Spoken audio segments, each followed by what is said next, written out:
Greetings, I am Tom Earl. On this week's episode, we have Nate Looney, who is an Army veteran, farmer, and entrepreneur who grows food in unconventional spaces. Check it out.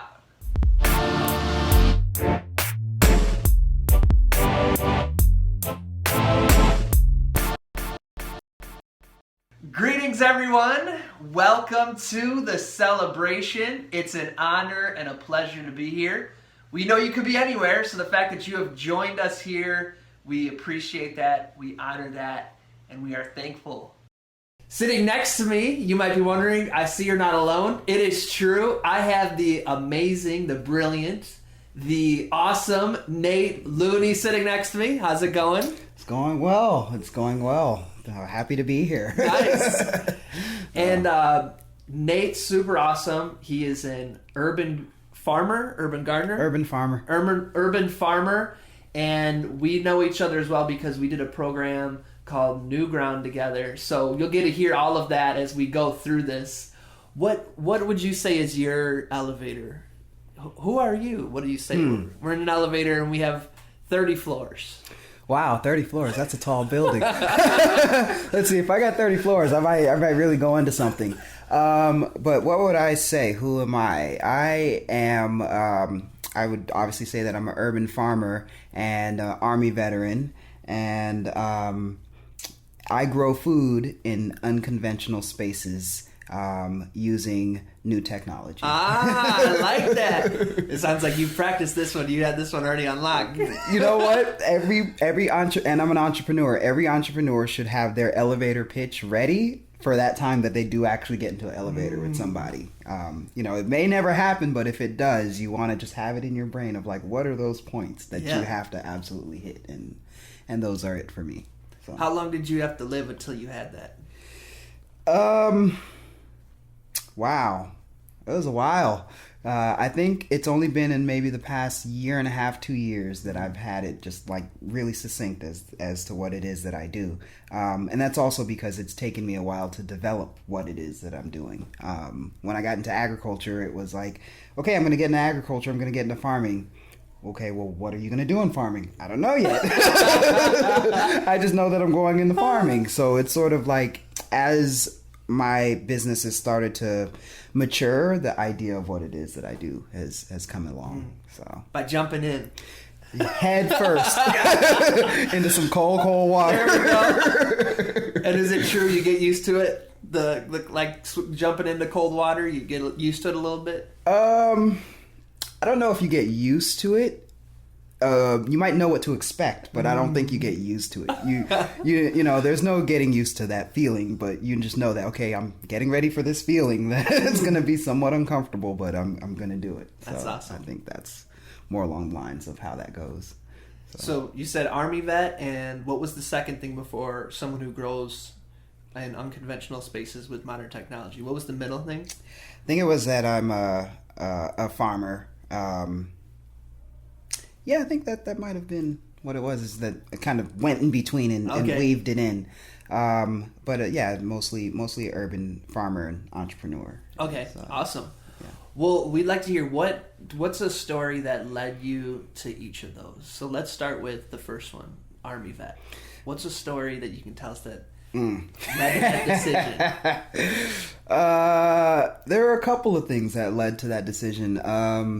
I, from a very young age, knew I wanted to go into the military. Like 12, 13, I had posters on my wall instead of like, rap artists and hot chicks. It was recruiter posters. Like all my walls was just recruiter posters. Like I Want You, the classic. Yes, yeah. And like I had the Marines, the Few, the Proud, like all of that was my walls. And my favorite movies were Major Payne and In the Army Now with Pauly Shore. And I watched those movies religiously.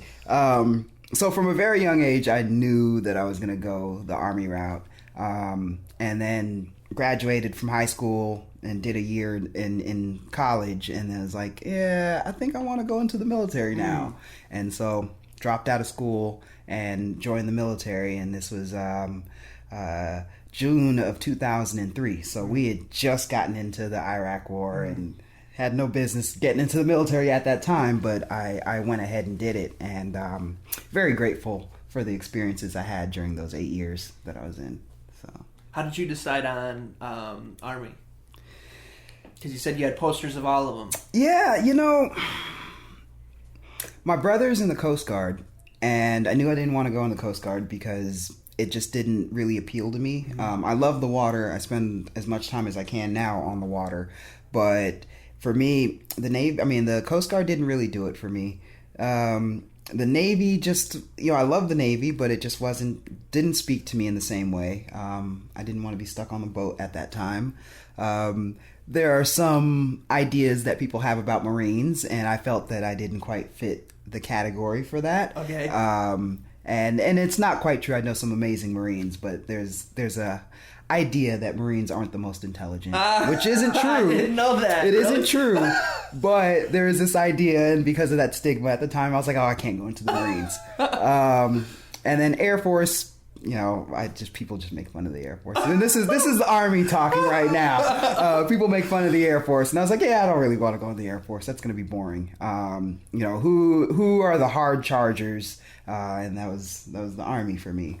The real hard chargers and ground pounders are the Marines, but the next level is the Army. Okay. And so I wanted to get into law enforcement, and at the time I was 18 years old.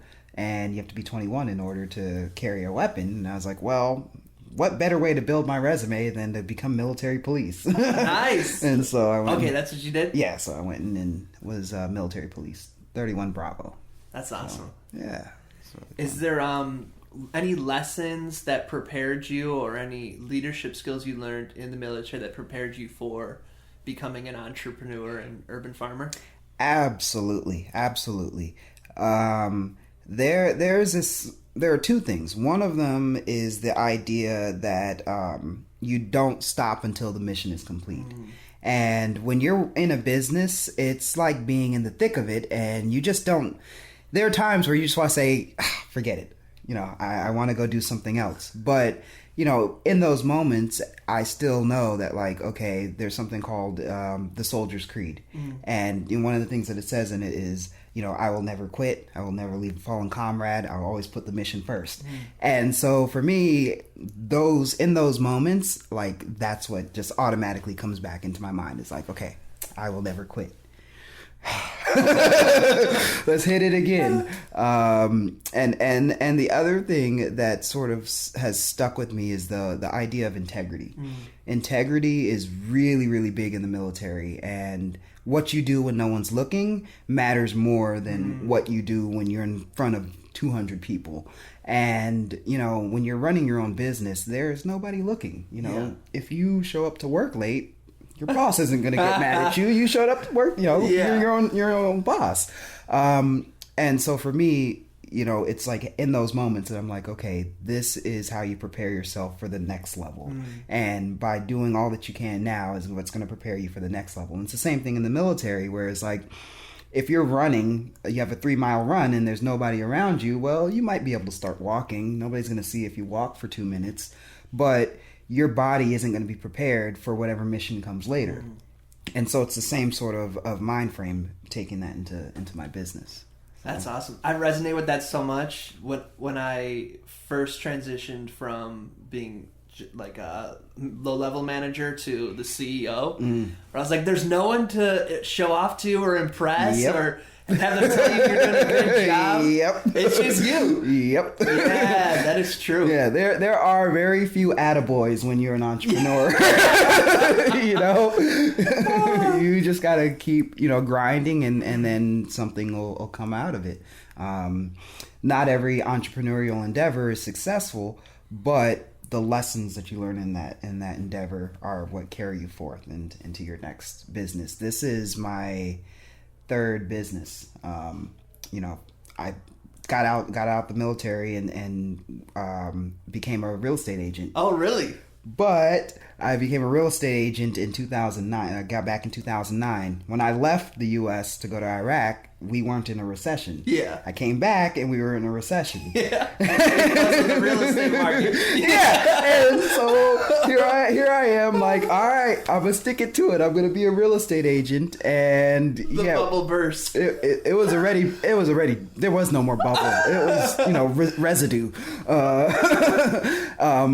But I had that same sort of like, I'm not going to quit. I'm going to keep doing this. And I stuck with it, but I realized for myself that it wasn't what I wanted to do. Okay. And it didn't make me want to get up in the morning and be like, oh, I got to go to work. Closed that, left that chapter, and then started a silver polishing business where I was like, I want to work for myself and be free to do whatever I want to do. And I was like, well, I like polishing stuff. I polished, boots in the Army long enough that I can sit and polish and not think about it. And so I did that and then decided that wasn't what I wanted to do for the... What is silver polishing business? What is that? So what I would do is, and I had... it's interesting how much business you can get from Yelp sometimes, but what I would do is I had a mobile business where someone would say, hey, I've got this really nice antique lamp. Okay. Belonged to my grandmother, and I want to restore it to what I remember it looking like when I was a child. So I take the lamp and spend, 12 hours on it, completely restoring it to what it was before, when they remember it, and take it back to them.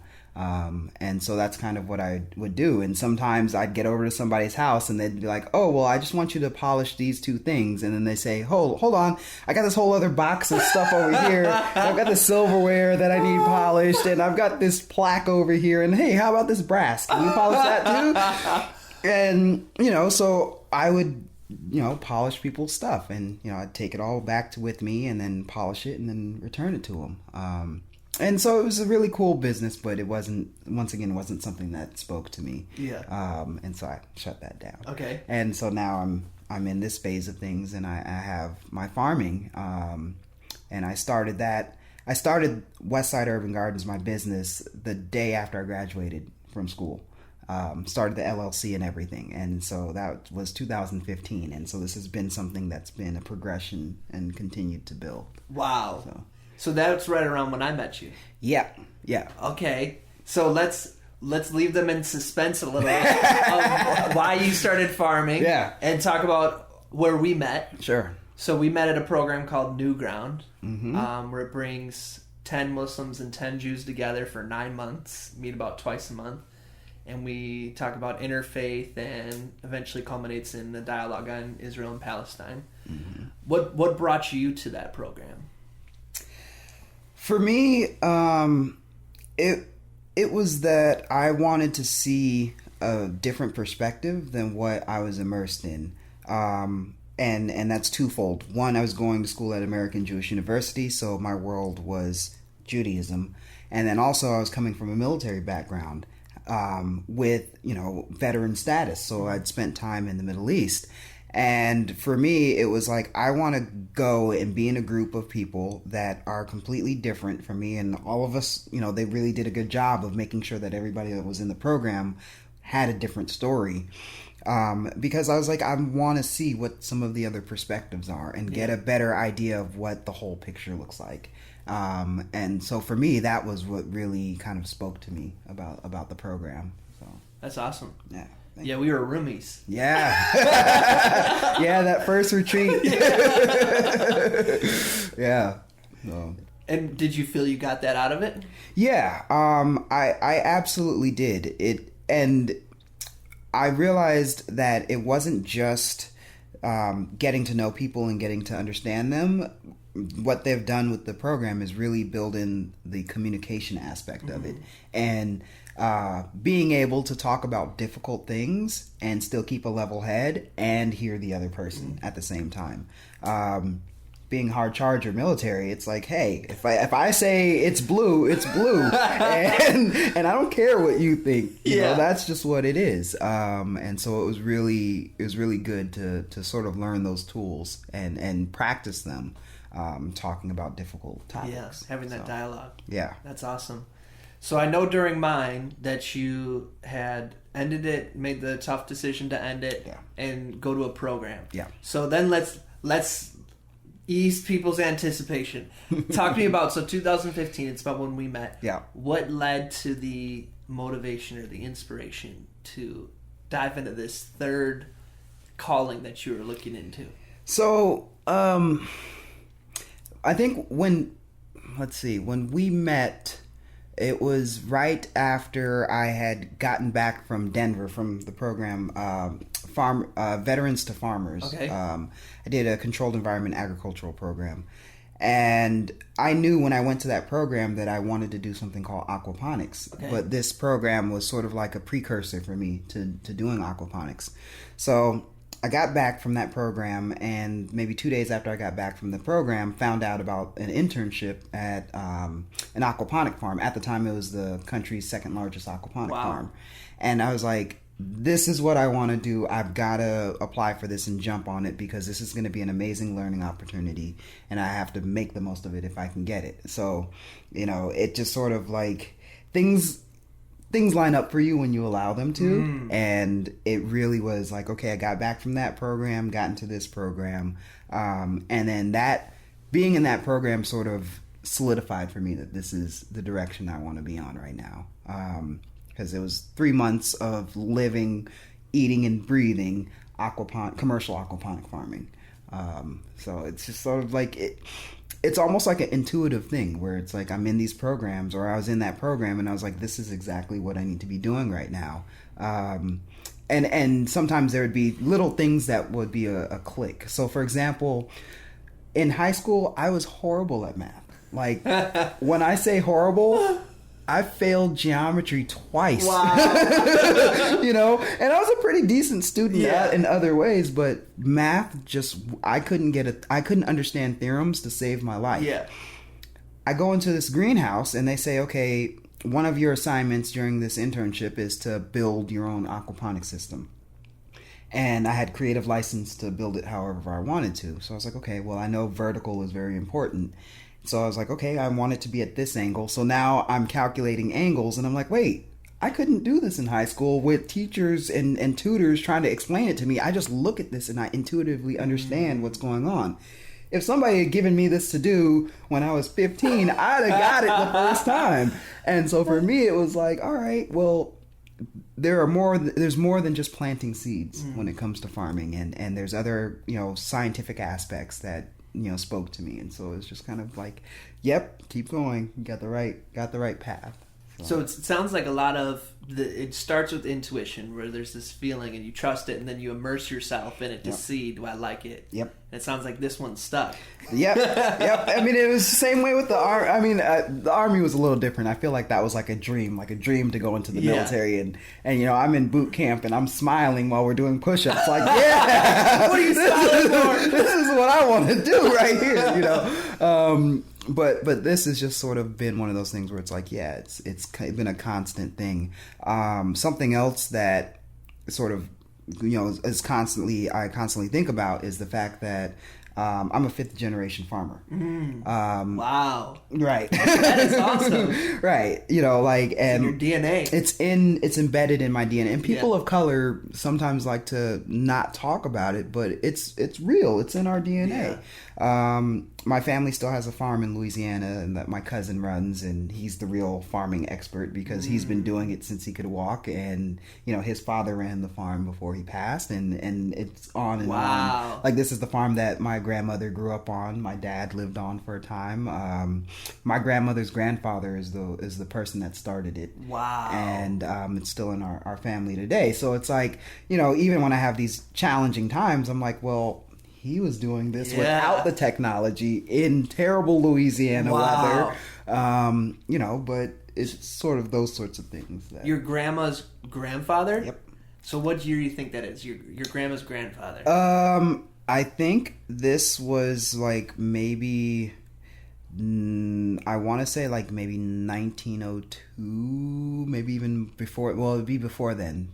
So probably like 1880, 1890. Wow. So, yeah. So like 15 years after your Emancipation Proclamation. Exactly. In the South. Exactly. Landowner. Yeah. Yeah, and it's something that's really big, and it's like a point of pride for my family because in that area, he was the first person of color to have a car. You know? And this is an area. If you go up there right now, it's you know, you're on the border of Arkansas, and you're up in the country. You know, it's I don't know if you remember the Gina 6.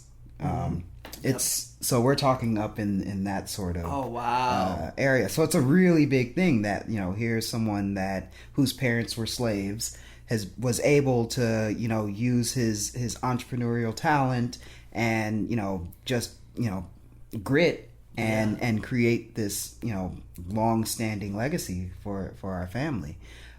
So that's something that like it's almost like returning to my roots, but like 2.0. but late until you see the technology exactly. You know, and for as much as like I think like I'm like, oh, I'm doing some really technical high speed sort of stuff, my grandmother was telling me that he had a rain catchment silo on the side of the house. Wow. And I'm just like, we're excited to get some rain barrels in Los Angeles in 2017, and he just was doing this. His name was Horace Hill, and he was just doing this, you know, without Google, you know. Wow. So. Do you watch Queen Sugar? I haven't watched it yet, but my Facebook timeline tells me that I should. Yeah, because I mean, do you know what it's about? No, not exactly, but I would imagine it's something to do with farming plantation style. Yeah, owning a sugar farm in Louisiana. Yeah. Their dad, they take over their dad's farm. I heard about it. Yes. And they don't know nothing about it. Nothing. And yeah, you know, you can have the idea of farming and watch all the YouTube videos you want, but till you take that first day, and if you're doing soil-based farming, you take that first day and you go out and you're on your hands and knees picking weeds for an entire day in the sun, it'll you know, bring you back to your center real quick. So what's the difference between soil-based and aquaponics? So there's one major thing, that being that instead of the roots of the plants being in soil and buried, they are suspended in a nutrient-rich solution. Okay. So aquaponics, there's a difference between aquaponics and hydroponics is with hydroponics, you just add nutrients to the liquid and the plants absorb that. With aquaponics, it's something called a semi-closed loop system. So you have fish living in one tank, you feed the fish poop, that fish poop water moves through your system, going through a filter, but it moves through your system and the plants take up the nutrients from the water and the water that they need.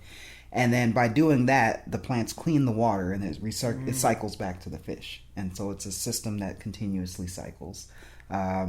Something else that's really unique about it is when you're growing a plant with its roots in water and not in soil, it grows significantly faster. Oh, really?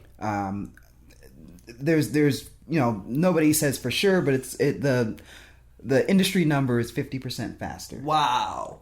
And the reason why it grows so much faster is because when a plant first starts, what it has to do is build roots and put them into the soil as a way to support the plant as it grows up.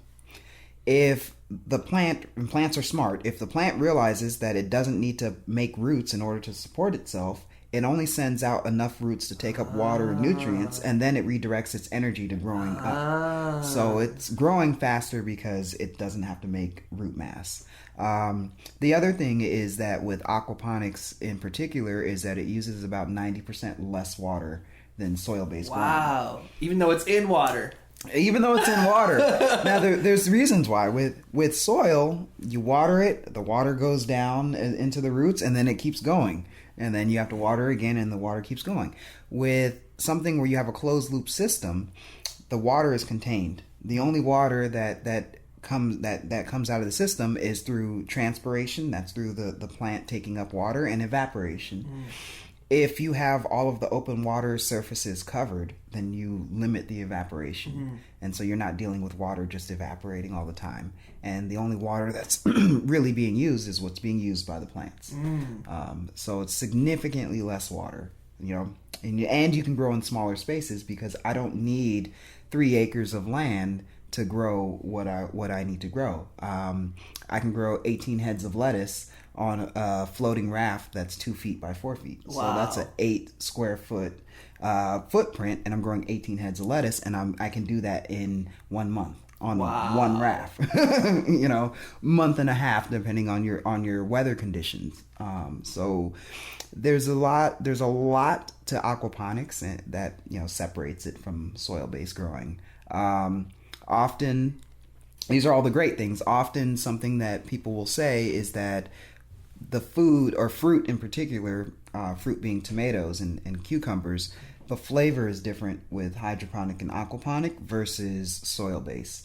And often what people say is that because there's so much water involved, the plant or the fruit, it tastes more watery and doesn't have like as strong a flavor as something that's grown in soil. Could be some truth to that, but it's still, as far as nutrient quality goes, it's still very high in its nutrient quality. So. You'd have to be a real tomato connoisseur to taste the difference. Exactly. Or, someone that grows their own tomatoes, when they go and buy tomatoes in the grocery store, most of those tomatoes are grown in closed environments. A lot of them are hydroponic. People will say they can taste it in their tomatoes. But overall, a tomato is going to taste like a tomato. Yeah. Okay, so are any of the big corporate farms doing aquaponics? Not yet that I know of.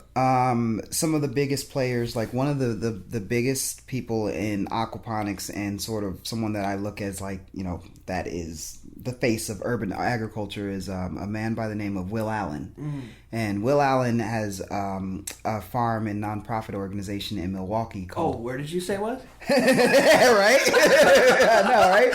You got you perked up now. But Will Allen, if you don't know this person, he is a really, really dynamic individual. And he's pretty much the father of urban agriculture. Not quite aquaponics, but introducing the U.S. and a lot of the world to aquaponics. I've met him on 2 occasions. Oh, nice. Really dynamic guy. He, I'm just going to go off on a tangent a little bit. He was a professional, or he played basketball at Miami State, or University of Miami, make sure I get that right. And then after basketball, he went on to be, I think, an investment banker, working in investments.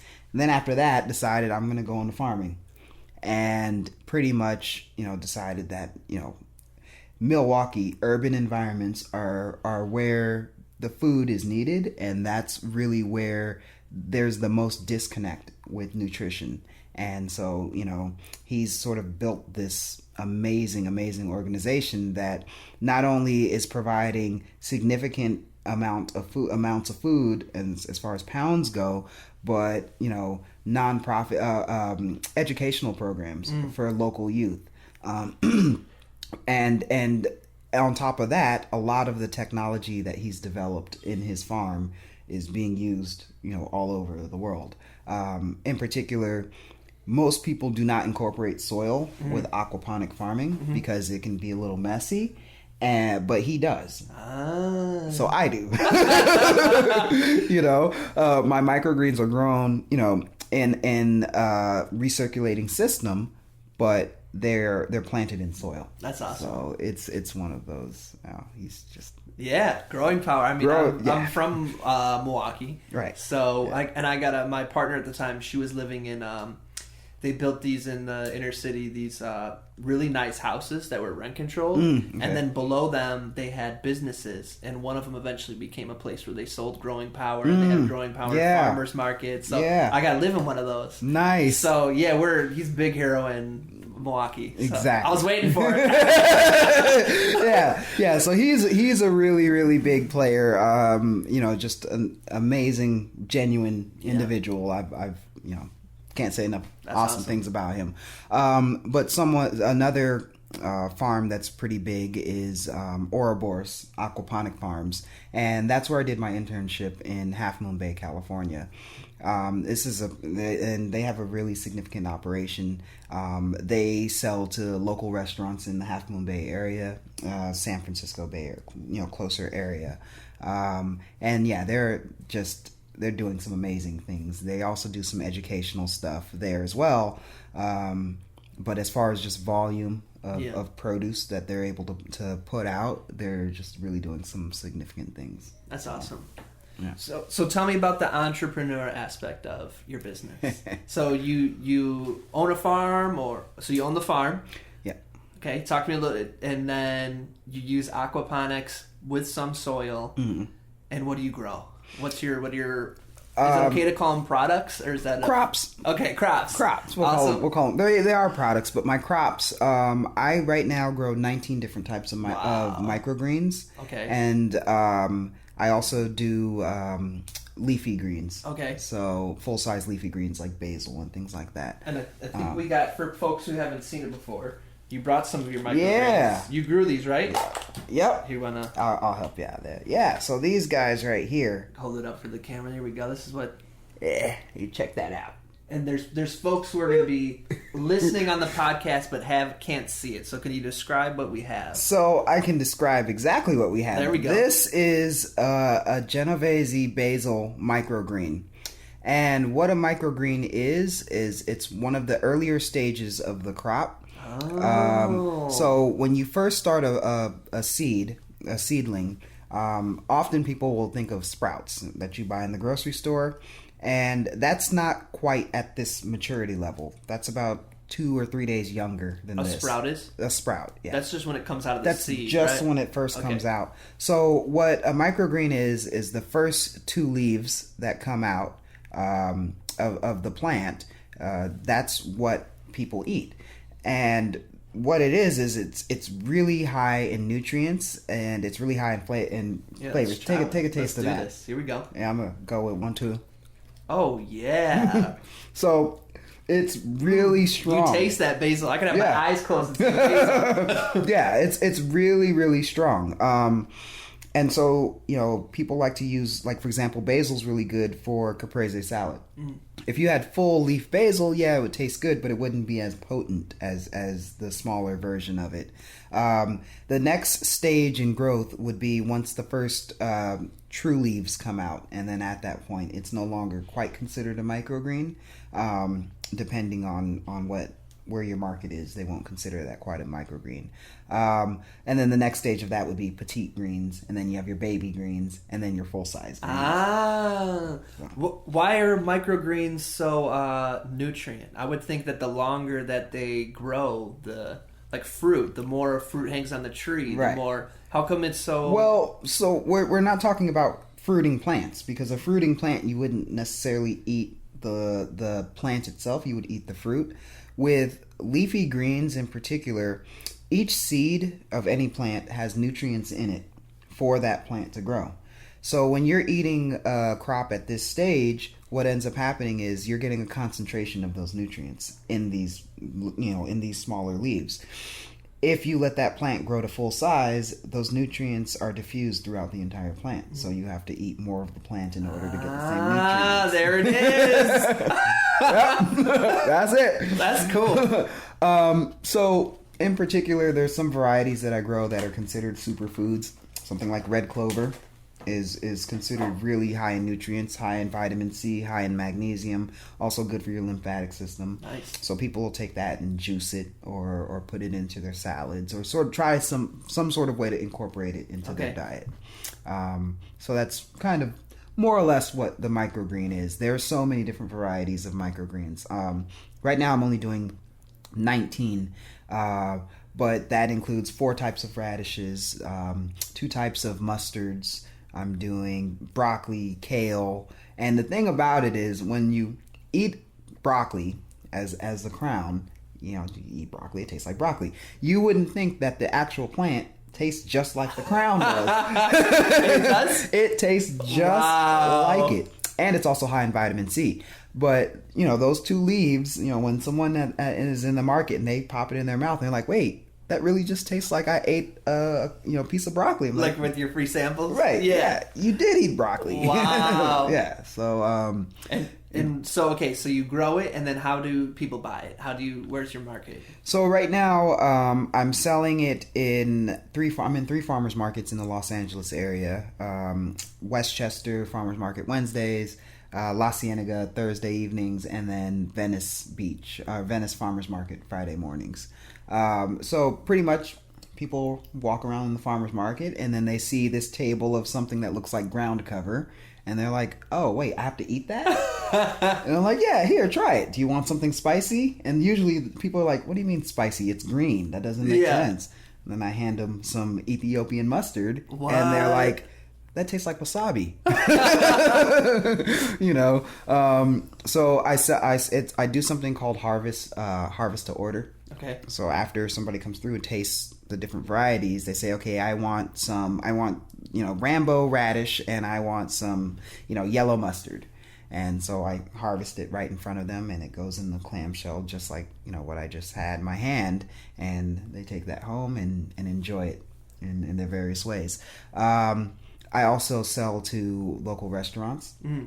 And in those cases, it's not necessarily in the clamshell. It can be a full living tray. Yeah. And the reason why chefs like that is because if they're going to be cutting from it for about 3 or 4 days, they can always have fresh. The thing about microgreens is their shelf life is short. Once it's cut, you only have about a week to 2 weeks, depending on the crop, before it's no good. Okay. So for a chef, and another part of that is the flavor profile of the crop sort of diminishes with time, from the time you cut it.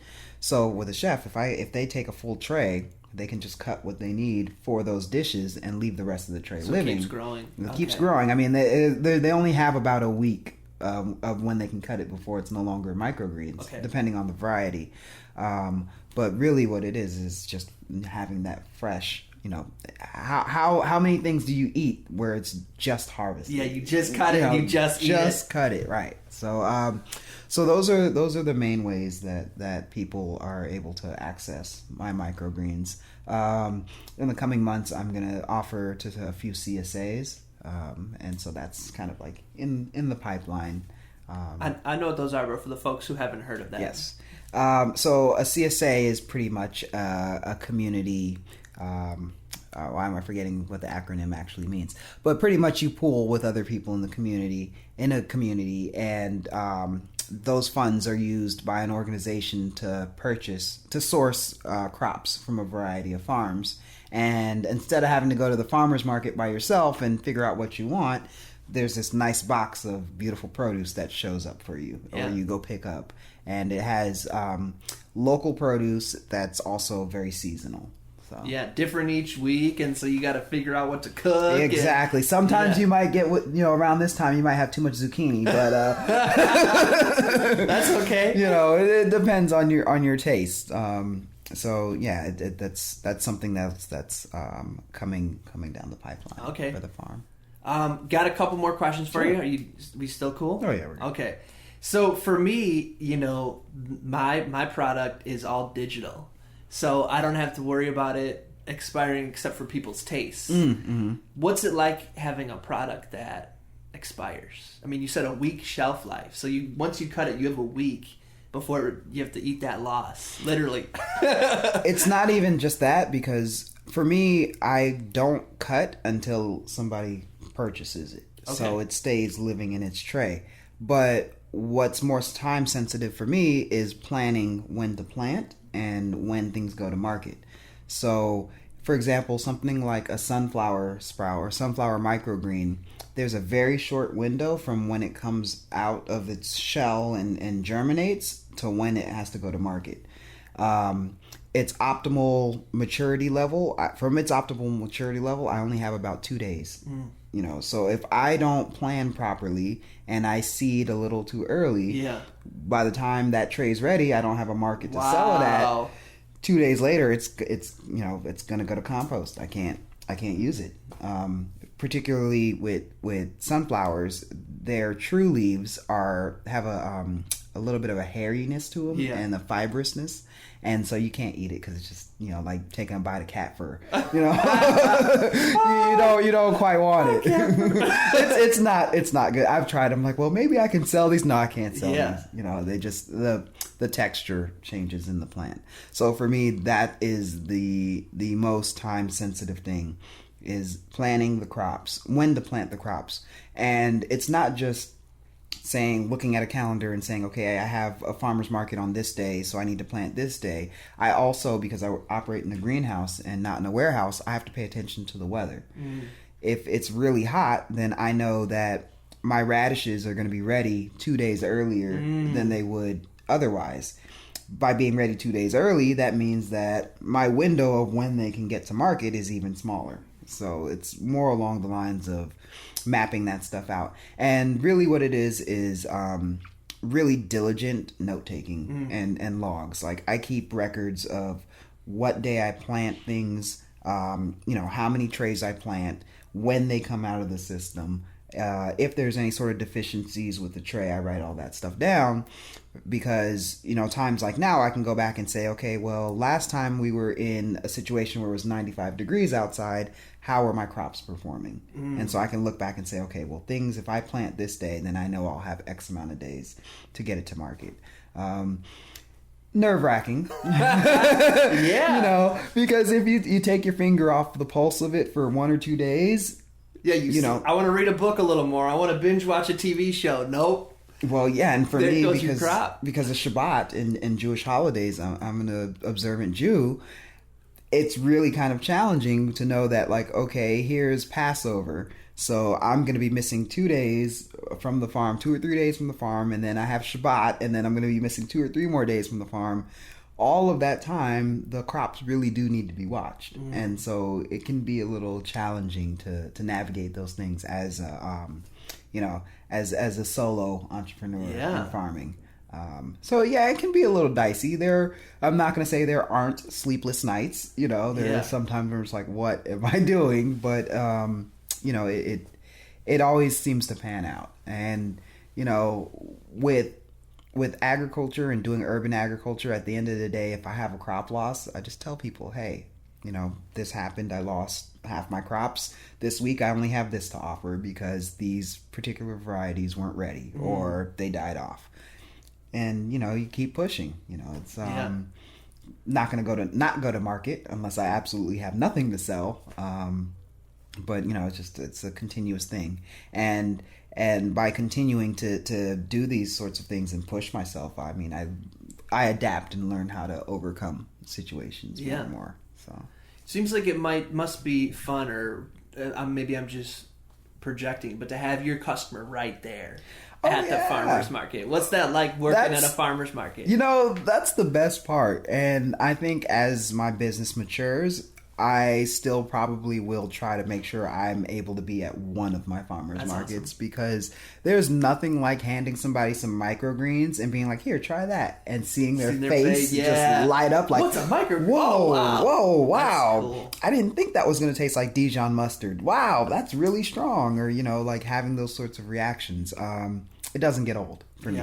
I enjoy watching that and watching people's reactions. Sometimes it's always best the people that are the most skeptical, and they'll be looking at the table like, what is that? You want me to eat that? I'm not eating that. I'm like, here, come on, try it.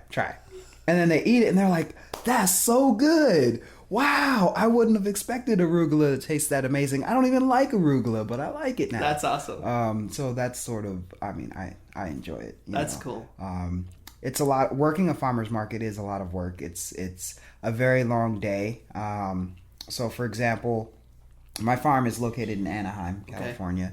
So, and I live in Los Angeles. So, to go get crops, if the farmer's market, for example, like this market this morning, starts at 8:30 in the morning. Wow. So that means that I need to leave my house with enough time to get down to Anaheim, to get to the farm, to pick up the crops, to make it back up to LAX, and then sell for 5 hours. Wow. And then go back to the farm, drop that stuff, you know, start seeding for the next week. And then, you know, so it can be a long day, but I can't imagine there's very many people that are in farming and in farmers markets that don't have a certain level of love for it. Because if you don't, it's not worth it. You're gonna be like, I'm gonna go get a regular job doing something else. This is not for me, But yeah.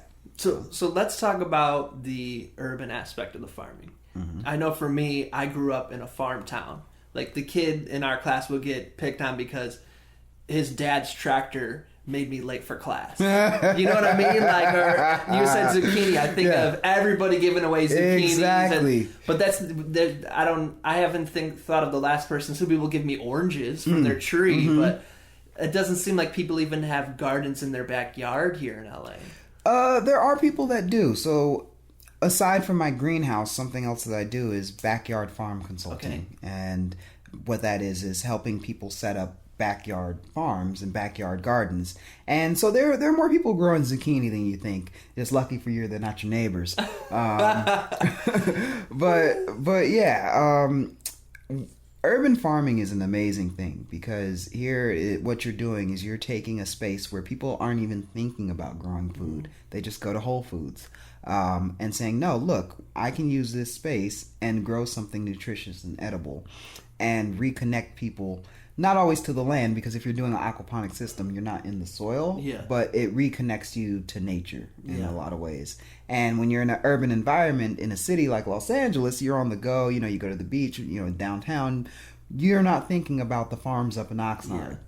And so what it is bringing the farm to you, if you live, if you're in Anaheim and you're at Disneyland, to be like, oh, well, there's a farm 2 miles away. Things like that where in the city you just normally don't think about that.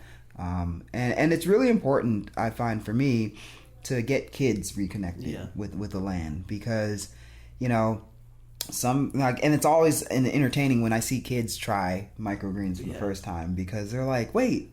Like I said with broccoli, this tastes just like broccoli. How does this little thing taste like this big thing that I usually... And so it creates that spark, and they probably won't become a farmer, but it'll create a spark and change the way they think a little bit and make them think more about, well, what is it that makes my food taste the way it does? What is it that makes that broccoli head look the way it does? Why does the broccoli create that head?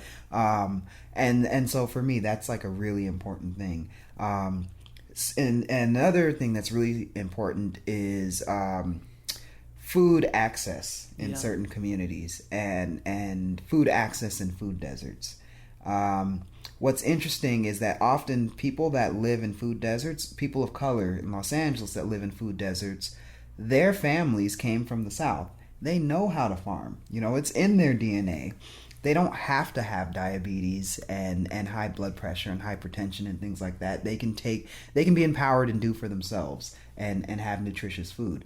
And, for some people this seems so far out there, but it's really not that difficult to set up some tomatoes and set up some cucumbers and really produce for yourself. And, knock some dollars off of that food bill that you pay because you're growing it yourself. So there's a lot of aspects of like why be an urban farmer and not, just own a farm somewhere in Ventura County or go up to Fresno or something like that. For me, it's really important to be in the heart where the food is actually needed. Something else that a lot of people don't know is that our farming population is aging out. So the people that manage farms in rural America are aging out because their kids go off to college and they're like, I'm not riding a tractor. I'm not doing that. And because of that, there's a real need for new farmers and new people getting into farming. I don't particularly see myself living out in the middle of the country full time.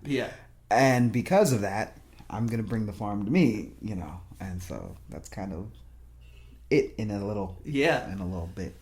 Even by me, all the farmers are becoming millionaires by selling it to subdivisions. Absolutely. But there comes a point where you've got all subdivisions and there's nowhere to grow your food. Yes, indeed. You have nowhere to grow your food, or the land is contaminated and you're growing food, but it's no longer nutritious for you. Yeah. So aquaponics, hydroponics, things like this are ways to, sort of preemptively combat, these issues that'll come up in the future as far as like, well, what are we going to do when, we've got a big city and we hit another drought, like the mega drought that we had, and we go 5 years without consistent water and those crops aren't able to survive. Well, what are we going to do if we have limited water and a larger population that relies on that water for all of their own personal needs? So, it's kind of... And aquaponics that uses, as you say, 90% less 90% less water, and so, and when I decided to get into aquaponics, I was like, oh, we're in the middle of a drought. Why are we not growing food with less water? Why not? It just makes sense. So, yeah. Anything else that we haven't talked about that you would like to mention? Anything else? I would say that even if you think you have a black thumb, try to grow something. You'll be surprised. Like, I don't care what it is. Just try to grow something. I do care. Make sure it's something edible, because if it's edible, then you'll enjoy it more when you actually get to eat it, and you're like, it'll reconnect you. Just try to grow. I think something. So let's say they're like me. They have an apartment in a city. What do you suggest? I've tried everything from the hanging tomatoes. Now we have that thing you can just turn the light on. Mm-hmm. What would you suggest is the first thing people try? Basil. Okay. Is a pretty easy start. When I started growing in controlled environments, that was a grow tent in my bedroom, growing cherry tomatoes under LED lights. So you can take a space that's 2 feet by 2 feet, okay, and grow some food in that. It's a lot easier than you think it is. You don't have to go aquaponic and soilless and then have to deal with pH and chemistry.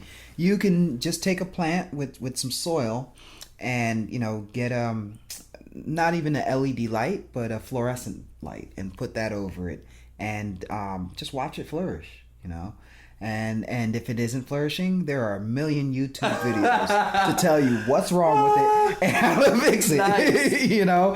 There's a YouTube video out about everything about controlled environment growing and indoor growing. Just because you have an apartment and don't have a balcony or a porch doesn't mean that you can't be growing your own food to some degree. You're obviously not going to be growing watermelons in your living room, but you can grow something. So. That's awesome.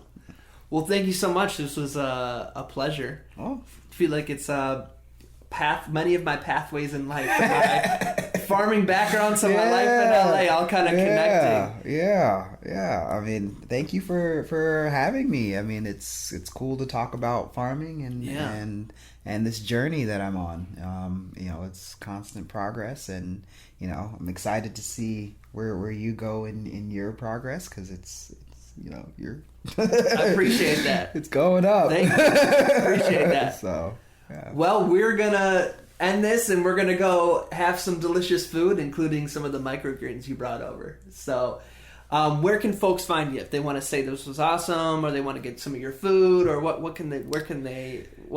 online space can they connect with you on? If you want to connect with me, you can check me out on Instagram at Westside Herbs. That's Westside URBS. Oh, no H. Okay. Yep. Not herbs, but herbs. Okay. Like urban. Okay. So good. I like that. I'm on Instagram. I'm on Twitter. Like the Facebook fan page. That's another way to get in touch with me. Which is what? Which is also at Westside Herbs. But if you just put in the search box Westside Urban Gardens, the company will pop up. Also, you can check me out online at westsideurbs.com, and that's my website. all of those different avenues, you can get in touch with me. And if you want to check out some of my products, I'm in Westchester Farmers Market on Wednesday mornings, and Thursday evenings I'm in La Cienega Farmers Market off 18th Street in La Cienega behind the Togos. And then also Friday mornings I'm in Venice at the Venice Farmers Market. So sweet. Tons of ways. Hey. Hit Nate up. Let him know that you appreciated this. Support your local farmer.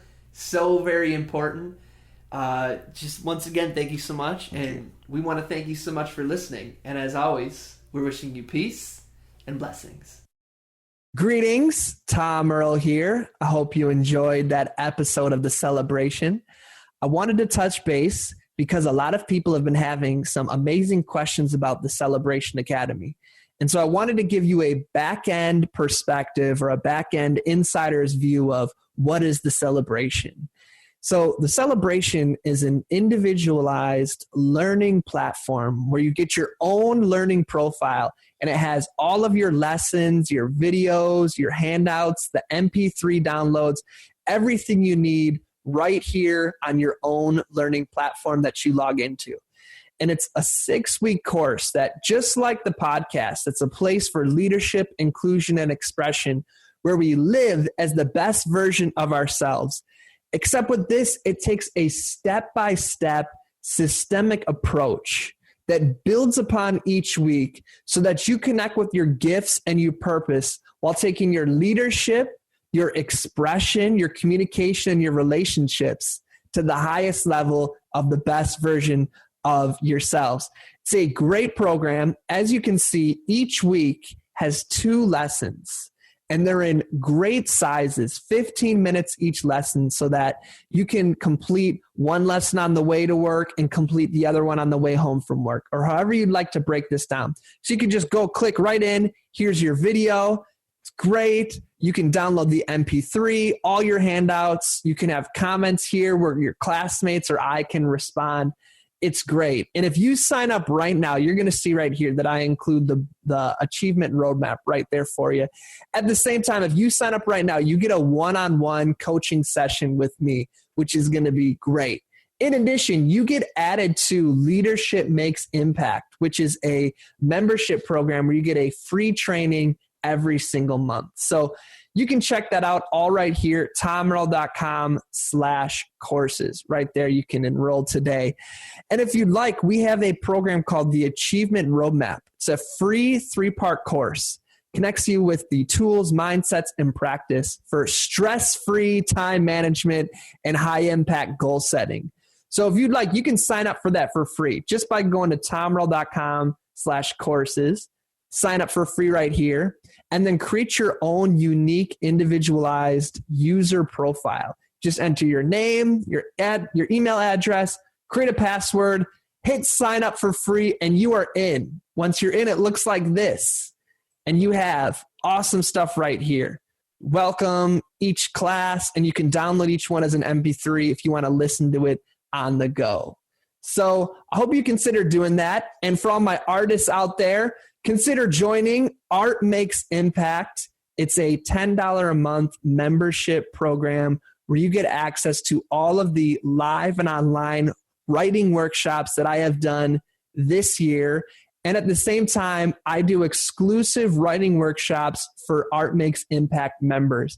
We have a great time during that. We'd love to have you join us. It's $10 a month. We have a great time, and you can also download all these as MP3s, have comments. All of that can be found at tomerl.com/courses. Let me know if you have any questions. I hope you consider joining us. Sign up for free for the Achievement Roadmap and give us a test run. You won't be disappointed. As always, my friends, I'll see you next week, and I'm wishing you peace and blessing.